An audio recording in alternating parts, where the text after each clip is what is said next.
Come on. There you go.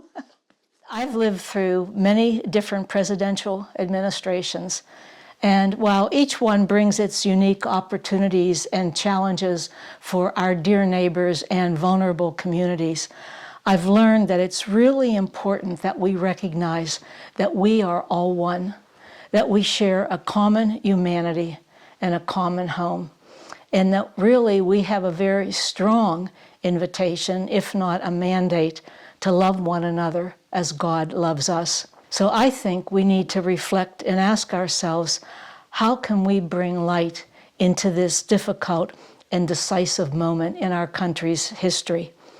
And I think one way that we can do this is to be a light bearer.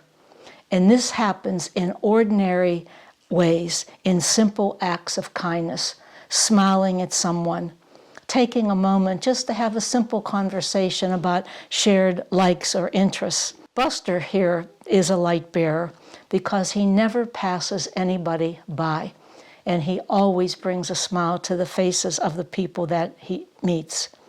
I think it's important that we care about what is happening in our country and the impacts on the most vulnerable, and that we always work for the common good.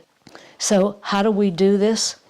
I think it's important to realize that we are part of something bigger than ourselves, whether that be our family, our church, a community that we belong to, whether that be our nation or the world. It's important that we do whatever we can to make this country a place where faith, hope, and love flourish, to be a light in the darkness. I often think of the words from one of Amanda Gorman's poems, "There is always light, if only we are brave enough to see it, if only we are brave enough to be it." Remember, we can be, and in fact, we are already instruments of light and peace, bringing hope into the world. That's ours to do, and we can do it. I think we should affirm that all people, no matter what their race, gender, sexuality, national origin, religion, etc., are all God's beloved and are equally deserving of dignity. Try to remember that much of the hateful and divisive rhetoric that we are experiencing is a product of fear. Consider who benefits from stoking division and resentment. I also need to recognize my own contribution to the discord we are experiencing and ask for the grace to relate respectfully to the people who hold views and support policies that are harmful to those who are most vulnerable. And finally, I'd like to say, don't forget to lean on God in prayer. There are a lot of rich scriptures that can speak to us about the times we are in.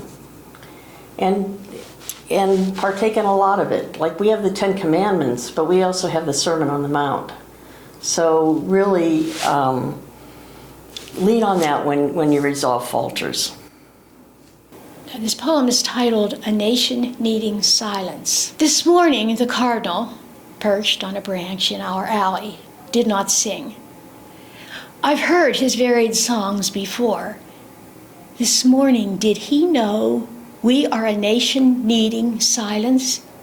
Maybe even his. We need silence. And by that, I mean a public silence that recognizes that anything that does not come out of truth and compassion, anything that does not have any chance of leading to truth and compassion, doesn't need to be said. We don't need to waste our breath or our words on that.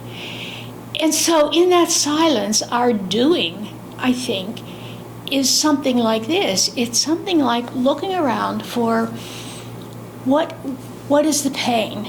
What are the needs? Who are the people? Where are the places of earth where there is pain, where there are needs? And giving ourselves to those people, to those places, in the ways that, of course, all of us do every day anyway. We probably need to do it in a maybe a more direct way, maybe in a deeper way. And then When it is time for us to speak, not to get mixed up in the division and the confusion, but when it is time for us to speak, what we say has to come out of our own sense of compassion and truth, or otherwise we need to just remain in the silence. Remember that the world is God's project. We're privileged to co-labor with Christ in striving for a future based on radical love and hospitality. To be attentive especially to the most vulnerable among us, those who are lacking basic needs, including hope and community and belonging. We know how to do this.